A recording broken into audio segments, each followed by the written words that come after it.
Hi, everyone. I'm Summer. I'm Carrie. And this is Polixia Podcast. I'm nervous. Oh, don't be nervous. It'll be fun. Fuck. Oh my gosh. What the hell just happened? What the hell?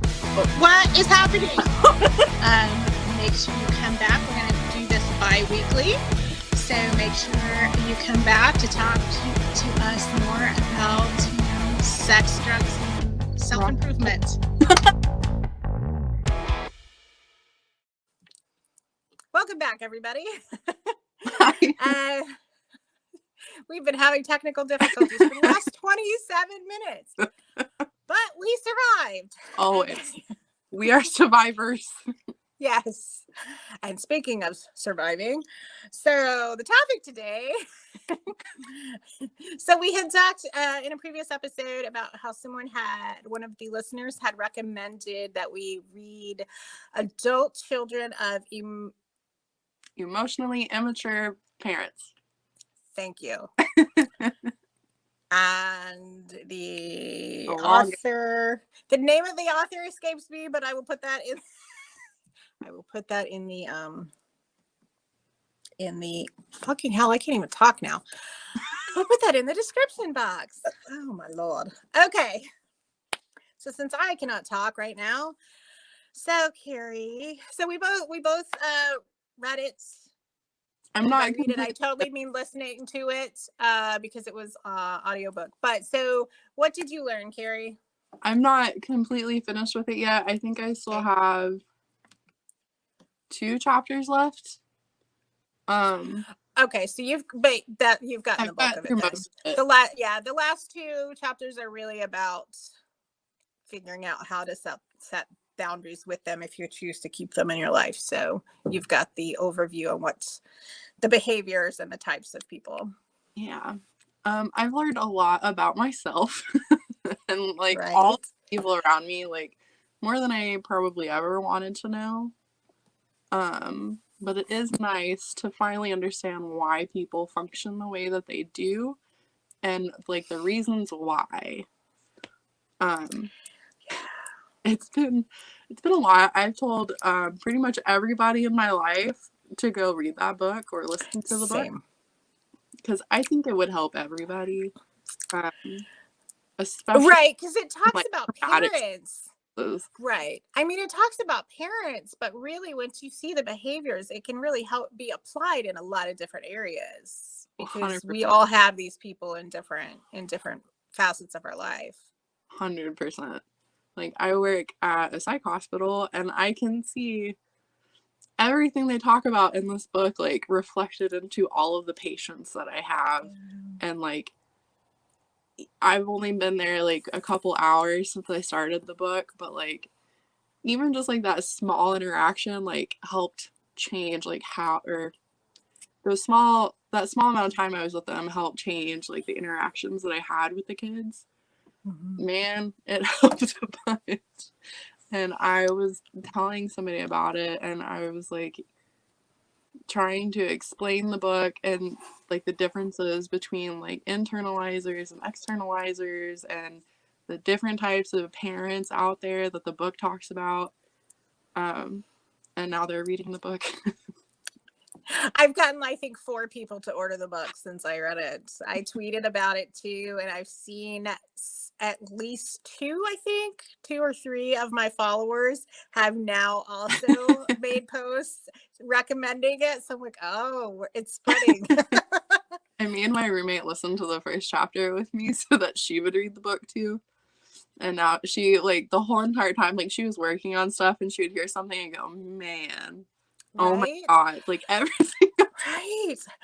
I wish I had this book 20 years ago because there was a lot of this that a lot of it wasn't new to me because I had pieced it together, but it literally took me years of academic study and research to get there. But I still had gaps in that the book did help fill in, which was great. But yeah, if I'd had this sort of comprehensive explanation 20 years ago, my relationship with my parents would have been a lot different, because she's right in there where she talks about like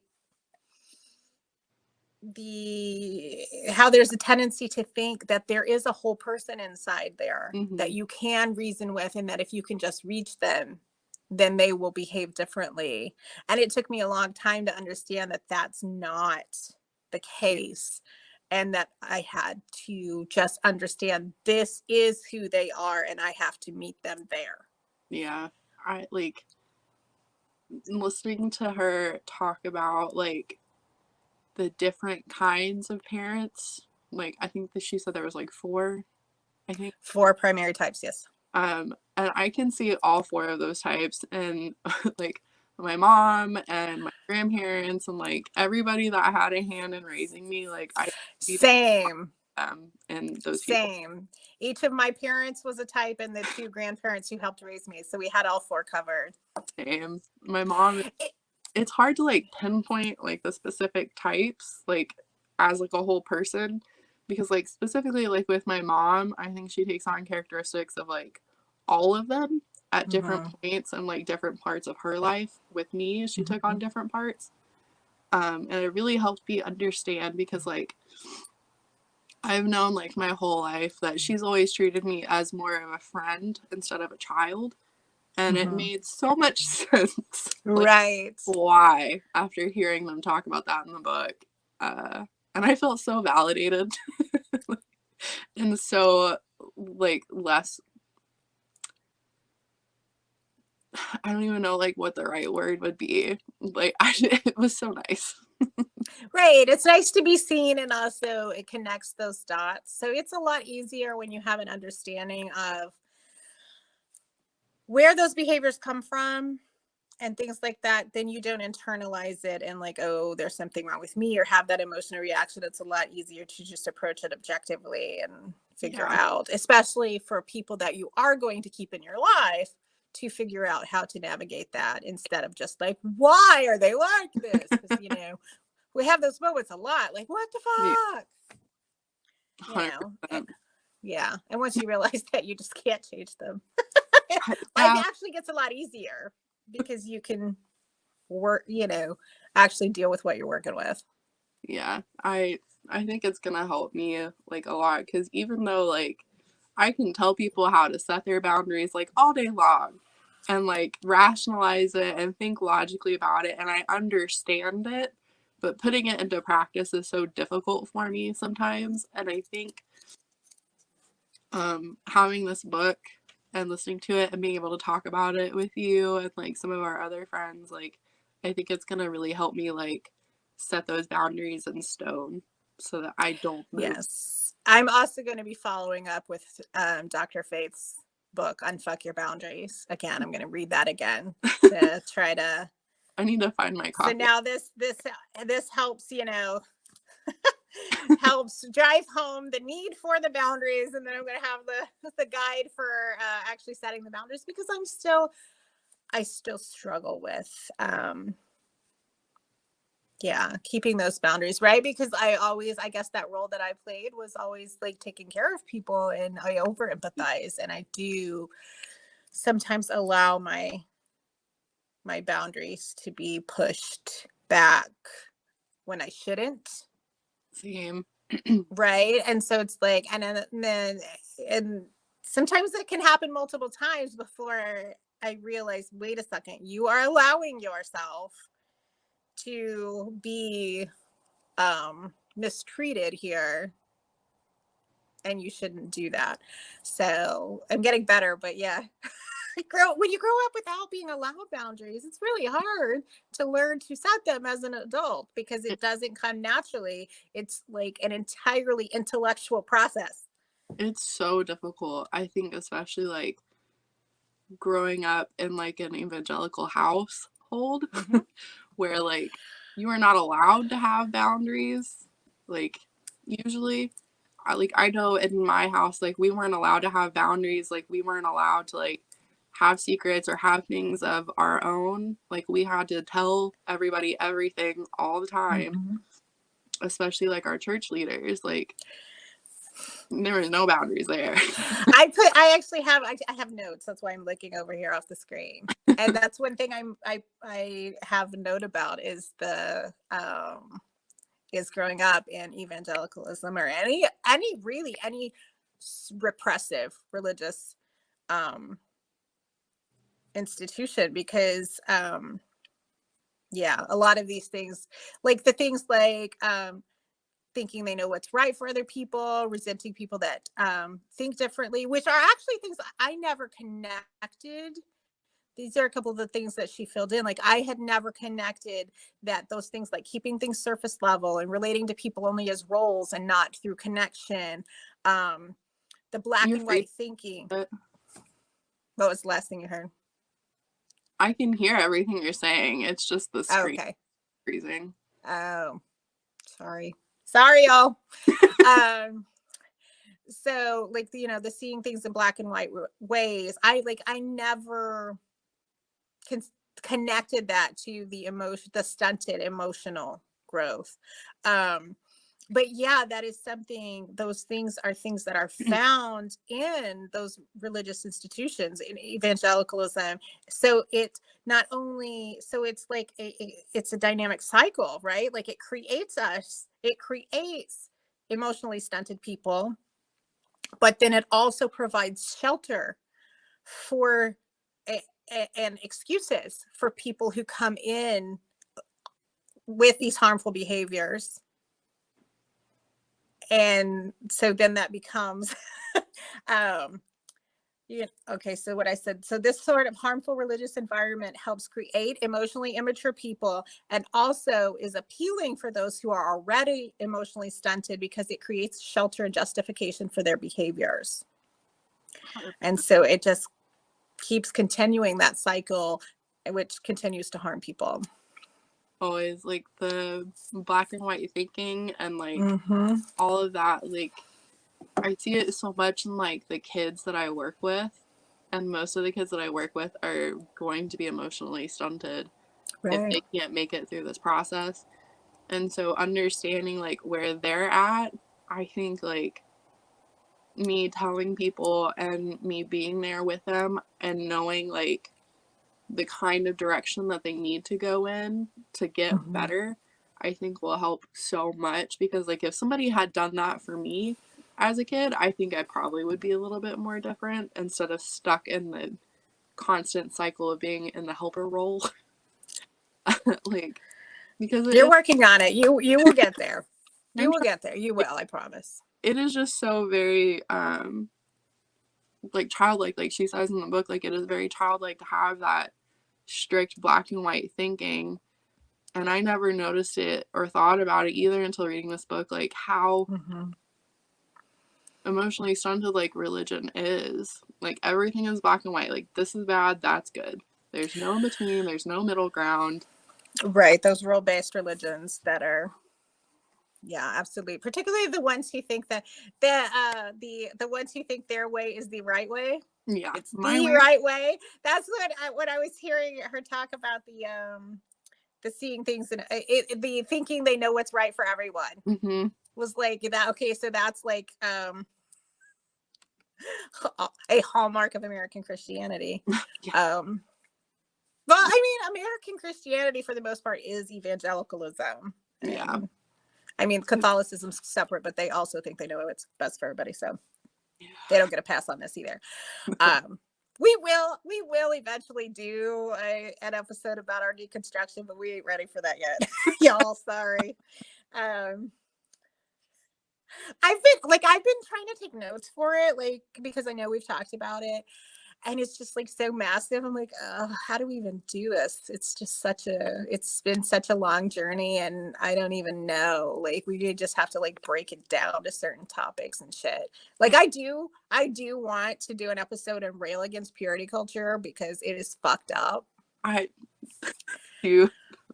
Well, yeah, we need to do that. Conferences that I've been to, man. They had true love weights Yes. at our fucking school. Like, that's not goddamn coercive. Like, they would not let you leave until you signed the little fucking pledge. I signed that thing knowing full well I was not going to quit having sex. And I'm like, literally, I am not opposition defiant, I promise. But it's not this order. I'm not. I'm not that far along, but I do have a bit of like, don't tell me what to do, especially when it's not for a good reason. Because like the first thing I thought when I left, and I actually had this conversation with one of my friends after I signed that thing, they're like, are you really going? Are you really going to abide with that? I'm like, hell no, I'm going to go get laid this weekend now. Didn't plan on it before, but if this is I just had to sit through an hour of being shamed for doing something completely normal, completely biologically normal. My sexual partners in high school were peers. It wasn't like it was predatory, situations where they were adults. So it was actually completely, developmentally normal. Right. So no, we should not have had to sit there through an hour's worth of shaming, let alone the fact that your fucking religion shouldn't be in my public school. Yeah. But yes, we will have a whole rant about that at some point. I can't get off my soapbox on that once I get started. Like, it's just so damaging and so harmful. And the fact that people defend this bullshit. Like, why do you not care about the harm you are causing? Why? It fucked me up for years. Like how old are you now? I'm 27 now, and I think the first purity conference that I ever went to, I think I was 11, and they made us sign the papers, and they gave everybody purity rings. Oh, the rings, the fucking rings. And it fucked me up for a long time. Our speaker even had it was the whole you wait until you're not supposed to have sex till marriage. And like I still vividly remember her talking about, how do you know? She's like, I don't mean you're in a committed relationship. I don't mean you're engaged. You know how you know? You walk up the aisle, you say your vows, you sign that paper, and then you're married, then you can have sex. And I'm like, even the idea of connecting sex and marriage is fucked up. And that's going to be our next episode. Stay tuned for that in a couple weeks. Because it's not nearly the same thing. They shouldn't be connected at all, but it creates these whole harmful shaming narratives in kids' heads. Like, as if adolescence isn't hard enough. Yeah. We've got to be filling their head with this ridiculously harmful, shaming ideas. And in the book, there is a parenting type that does that. Like, they're constantly shaming their kids and constantly telling them, like, what you're doing is wrong, the way I'm doing is right. And nothing's ever good enough. I remember crying many, many times as a child, saying, like, nothing I do is good enough. I did exactly what they wanted, and even more than that, and it's still not good enough. And I could not understand, like, what is wrong with me? Because when you're a kid, that's what you do. You think it's you. My grandparents raised me for like the majority of my life after like 9. And they did this weird thing, which is why it's hard for me to like pinpoint like the parenting type. They raised my mom and her 2 sisters before me, and there's 10 years between me and my mom's youngest sister. Okay. They did this weird thing where they put me up on like a pedestal, saying, you're so much easier than all of them. You're like you were the chosen child. I was the chosen child, but still, when I would mess up, it all just came crashing down in like that moment. Like, when I got my first tattoo, I was 18, like I paid for it, I worked for it, I did everything. My grandparents didn't talk to me for 6 weeks.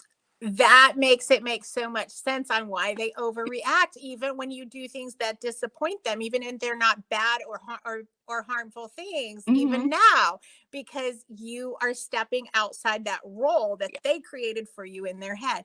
Because I went down a rabbit hole today about this and about like, what is it called? Family structure.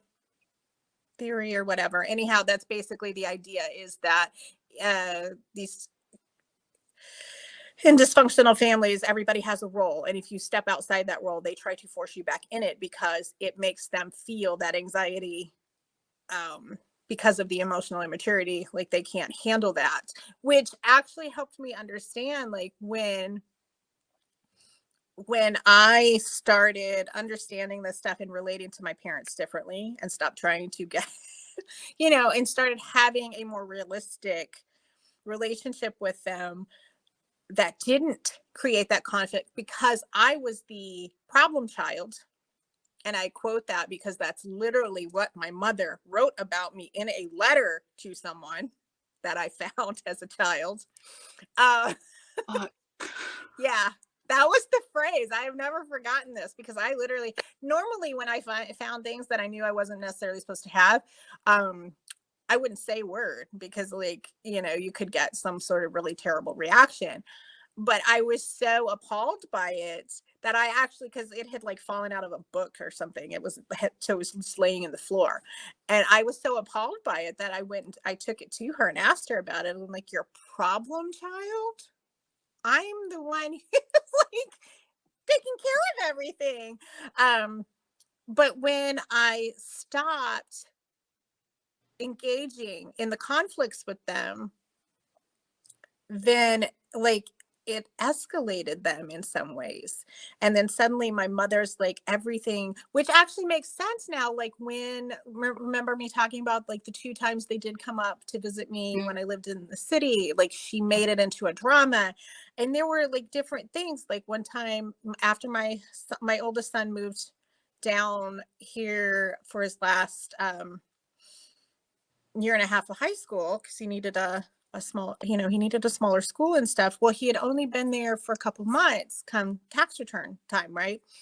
And she sent me a message asking, can she claim him on her taxes? My answer was, how does that work? Like, I was busy. I couldn't look it up at the moment, but I'm like, because I thought, like, which turns out is true, you have to have supported them for 6 months of that calendar year in order to claim them. So I was like, is that allowed? She blew up. She's like, one more what was the phrase she used? It's just one more broken promise that you made. I'm like, broken promise? We never even talked about this. And I didn't even say yes or no. Like, I asked a question.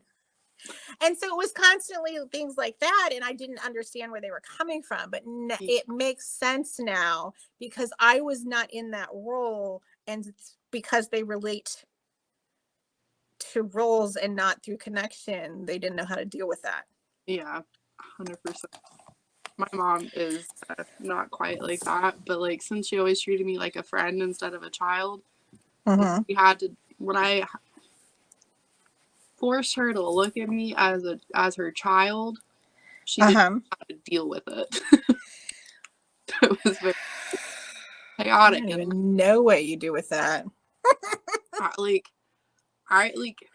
it's so weird, like, looking back on things like that now. So you watched Gilmore Girls, right?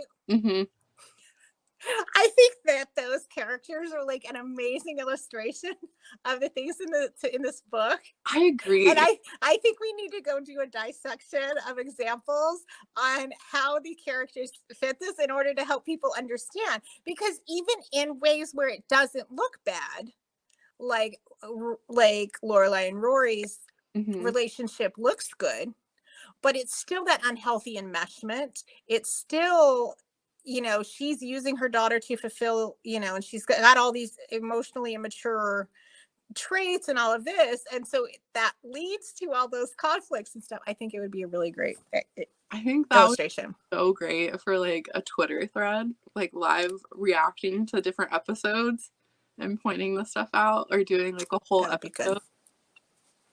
Oh, we should do that. Maybe we could break it down, because there's so many episodes. There was like 7 seasons, and then and then the new one, and then the follow-up. So maybe we could do like a season at a time. Hit the high notes. I'm so down for that. I think that's a great idea. to Lorelai and Rory, and I had no idea why. Now I know, because we have similar relationships. Right. And see, I related to Lorelai a lot when I was pregnant with my first child. Mm-hmm.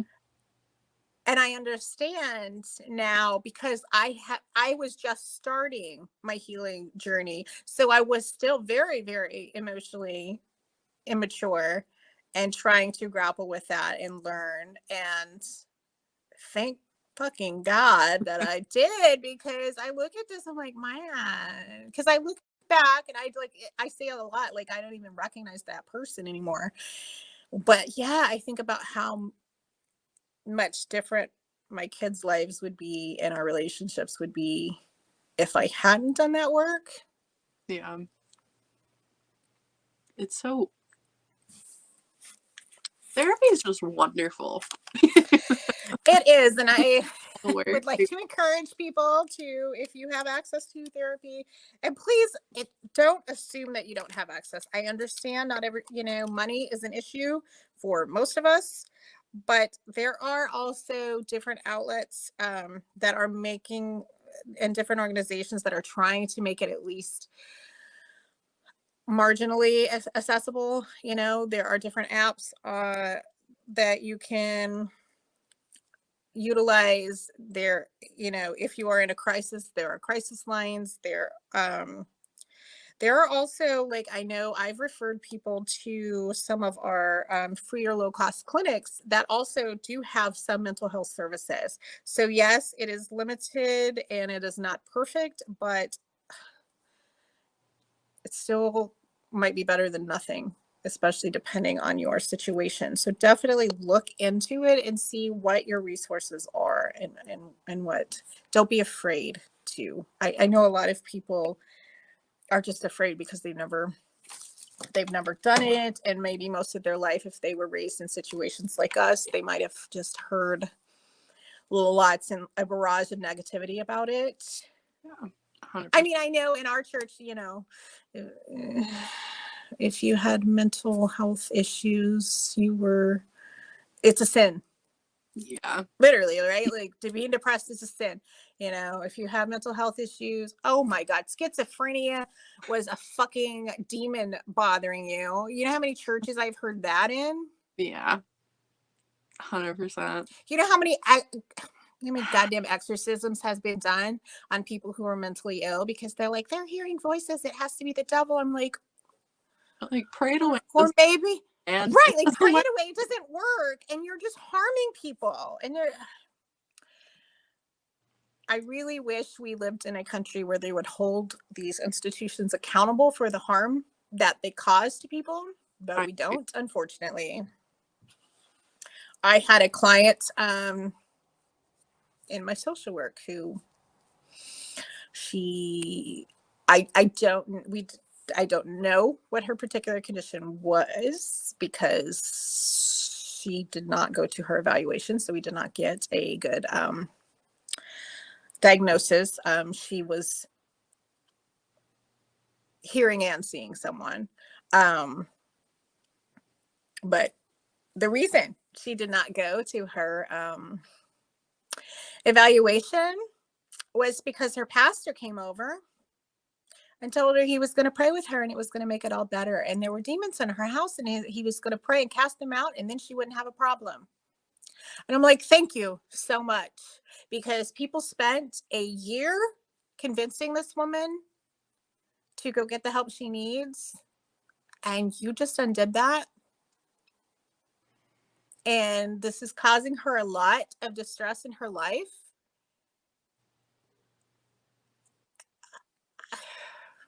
And again, I have nothing positive to say about that behavior.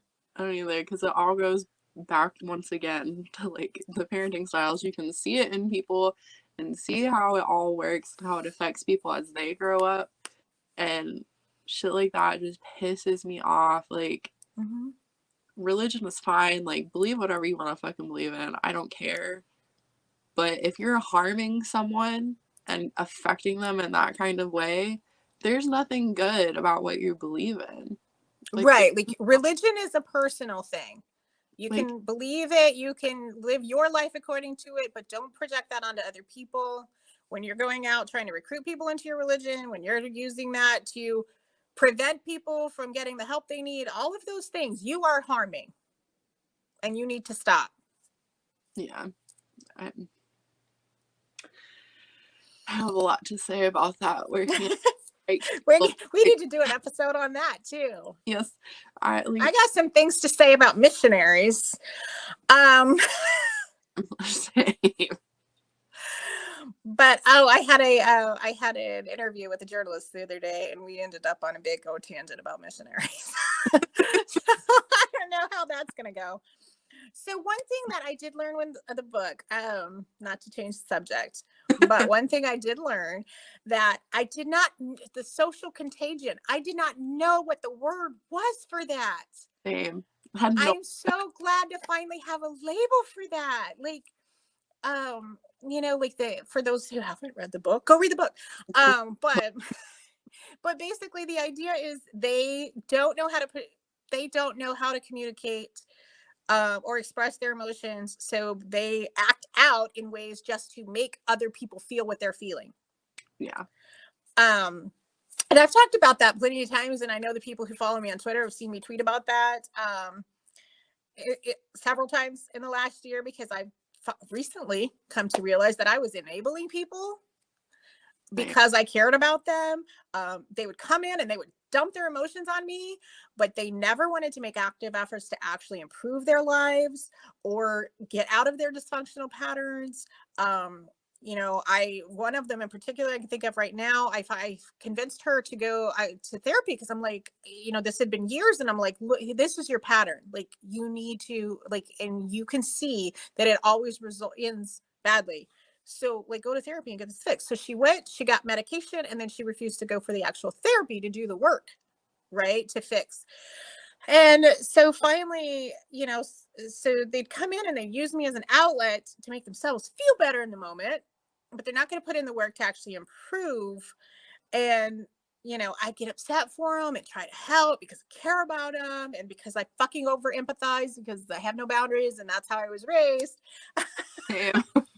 Right? And so they get that gratification, and then they skip on their little merry way. It took me a long time, because I wasn't taught those healthy boundaries. It took me a long time to recognize that as fucking abusive behavior. Yeah. When someone is doing that to you, they are mistreating you. It is not acceptable, and it is okay, and actually not even okay. It is necessary to put a boundary down for them. Some people will be able to respect that boundary, but the ones who do not, then part of that boundary may be removing them from your life. I recently had a friend I was talking to about the other day. Basically the same situation. And we finally like discussed about it. Learning to set boundaries on my part. You'll be proud of me. And I talked to her about it, and I was like, listen, like, I can't deal with this like all the time, because you text me at least every other day about this. And I always offer you solutions, but you never take them, and then I feel bad. Right. I can't fix you. And she was like, I know, like, I totally understand, like, it's a problem, and like, I want to work on it. And I was like, I'm happy to like be on this journey with you, but from now on, let's set this boundary of asking me for a solution or telling me you just need me to listen, so that I don't have to invest and trying to fix you and trying to do all these things, and then you not following through and me feeling bad as a person because I can't fix you. So now we have that boundary. That's a good start. I can listen to you, but I'm not gonna invest in it anymore. Do you think that you are going to be able to listen without having the emotional reaction? I think it's going to be hard at first, because I am a helper, fixer person. If you can't tell by my career choices. Same. It's like guilty. I like to help people. But I think like after reading this book and being friends with you for a long time now, and like various other people, I've finally like decided like I have to have these boundaries because they're healthy for me. Right. So I think really, like, this book has taught me, like, so much. Like, honestly. I'm not even finished with it. But, like, I am going through it a second time, honestly. I'm Just to probably rehear gonna some of the things that I might have missed, or that I've noticed in the meantime. But yes, we do recommend this book to people. I it is Yes. so worth it. And I think it would be life-changing for a bunch of people. And, like, it's been out for a while. But, like, Right. There is one thing I also meant to mention. I did some looking on the author's website, which is drlindsaygibson.com. That's her name, Lindsay Gibson. But anyhow, I'll link that in the description box. But because I was making some notes because we have talked about in the previous family episodes about sometimes you have to end your relationship with your family. Sometimes you have to take a break, but then you can come back with healthy boundaries. And so I was trying to kind of flesh out, like, okay, some ideas on how to know what's right for you, right? And then, wouldn't you know, on the most recent question from readers to her was that question. So I think she phrased it way better than I did. So I'm just going to read. She made a list of 6 signs that a break might be needed. Are when, one, the person is emotionally or physically harmful, and she parenthetically gives some examples, which is good for those of us who tend to minimize other people's problematic behaviors. And those are rude, snide, argumentative, disdainful, disrespectful, defies your requests, critical, tells you what to do, hits your kids, etc. So yes, all of those are they're all bad. Oh, so all bad. Like, stop making excuses for it. I understand, but we got to stop making excuses. Number 2 was you have your own life challenges, and the emotionally immature person is making your life harder, not easier. 3, you are going through a difficult life transition, such as a new baby, divorce, moving, new job, and you need to cocoon for a while. That's that taking a break and then coming back. 4, you have a health issue, and more stress will make you feel worse because these people are stressful. Pandemic. Perfect opportunity to get some distance from people. Right.